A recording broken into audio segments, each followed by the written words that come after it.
क्या आपने कभी सोचा है कि जब आप अपने फोन पर एक बटन दबाकर शेयर खरीदते हैं तो पर्दे के पीछे क्या होता है?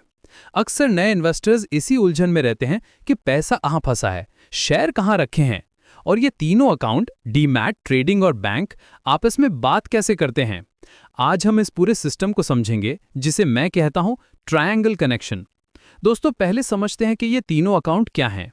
बैंक अकाउंट आपका बटुआ है, ये वो जगह है जहां आपका असली कैश रखा है। ट्रेडिंग अकाउंट आपका बाजार का थैला या ब्रिज है, यह अकाउंट शेयर खरीदने और बेचने के लिए इंटरफेस का काम करता है।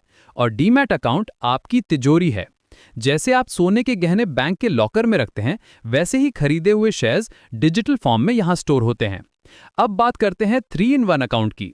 कई बड़े बैंक्स जैसे एसबीआई, आईसीआईसीआई, एचडीएफसी आपको तीनों अकाउंट एक साथ देते हैं। इसके 3 बड़े फायदे हैं। पहला, सीमलेस ट्रांसफर, आपको अलग अलग अकाउंट में पैसा ट्रांसफर करने की झंझट नहीं। दूसरा, स्पीड, सब कुछ तुरंत हो जाता है। तीसरा, सिंप्लिसिटी, एक ही जगह सब कुछ मैनेज करना। लेकिन अगर आपके पास अलग अलग जगह अकाउंट हैं तो भी कोई दिक्कत नहीं, सिस्टम वैसे भी काम करता है। दोस्तों, इस पूरे सिस्टम का असली हीरो आपका बैंक अकाउंट ही है। ये सिर्फ पैसा रखने की जगह नहीं है, बल्कि आपकी सारी स्टॉक मार्केट एक्टिविटीज का केंद्र है। जब आप शेयर खरीदते हैं, पैसा यहीं से जाता है। जब बेचते हैं, पैसा यहीं वापस आता है। डिविडेंड मिलता है तो यहीं आता है। प्रो टिप यह है कि हमेशा याद रखें कि आपका ट्रेडिंग अकाउंट में दिखने वाला बैलेंस अनयूज्ड फंड है, जबकि बैंक अकाउंट में रखा पैसा आपका एक्चुअल सेविंग्स। अब समझते हैं शेयर खरीदते समय पैसे का फ्लो। मान लीजिए आपने 10,000 रुपए का एक शेयर खरीदने का फैसला किया। पहले आपका बैंक अकाउंट से 10,000 रुपए ट्रेडिंग अकाउंट में ट्रांसफर होता है।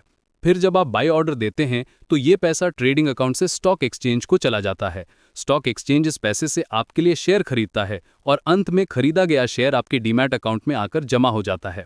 सिंपल शब्दों में, बैंक से पैसा निकला, ट्रेडिंग अकाउंट के जरिए शेयर खरीदा गया और वो शेयर डीमैट की तिजोरी में जाकर जमा हो गया। शेयर बेचते समय ये प्रोसेस उल्टी हो जाती है। वही शेयर अब 12,000 रुपए का हो गया और आप उसे बेचना चाहते हैं। पहले आपका शेयर डीमैट अकाउंट से स्टॉक एक्सचेंज को चला जाता है। स्टॉक एक्सचेंज इस शेयर को बेचकर 12,000 रुपए आपके ट्रेडिंग अकाउंट में भेज देता है। फिर आप चाहें तो इस पैसे को अपने बैंक अकाउंट में वापस ट्रांसफर कर सकते हैं। तो देखिए, शेयर डीमैट से निकला, एक्सचेंज पर बिका, पैसा ट्रेडिंग अकाउंट में आया और फिर बैंक में वापस पहुंच गया। यहाँ एक बहुत जरूरी बात है, पैसा और शेयर तुरंत हाथ के हाथ नहीं आते। इसे कहते हैं सेटलमेंट साइकिल। भारत में अब T+1 सेटलमेंट चलता है। मतलब अगर आप आज शेयर खरीदते या बेचते हैं तो कल तक सब कुछ सेटल हो जाता है। पहले ये T+2 यानी 2 दिन होता था, लेकिन अब भारतीय मार्केट बहुत फास्ट हो गया है। ये दुनिया के सबसे तेज सेटलमेंट साइकिल्स में से एक है। तो दोस्तों, आज हमने सीखा कि डीमैट, ट्रेडिंग और बैंक अकाउंट का ट्रायंगल कनेक्शन कैसे काम करता है। बैंक अकाउंट आपका मुख्य वॉलेट है, ट्रेडिंग अकाउंट एक ब्रिज है और डीमैट अकाउंट आपकी डिजिटल तिजोरी है। 3-in-1 अकाउंट आपकी जिंदगी आसान बना देता है। पैसे का फ्लो हमेशा बैंक से शुरू होकर बैंक पर ही खत्म होता है और T+1 सेटलमेंट साइकिल की वजह से सब कुछ बहुत जल्दी हो जाता है। अब आपको कभी ये डर नहीं लगेगा कि आपका पैसा कहीं खो गया है। सब कुछ एक ऑटोमेटेड और सिक्योर्ड सिस्टम के तहत होता है। आपका पैसा हमेशा सेफ है, बस अलग अलग अकाउंट्स में अलग अलग फॉर्म्स में रहता है। कभी कैश के रूप में, कभी शेयर्स के रूप में, लेकिन हमेशा आपका ही।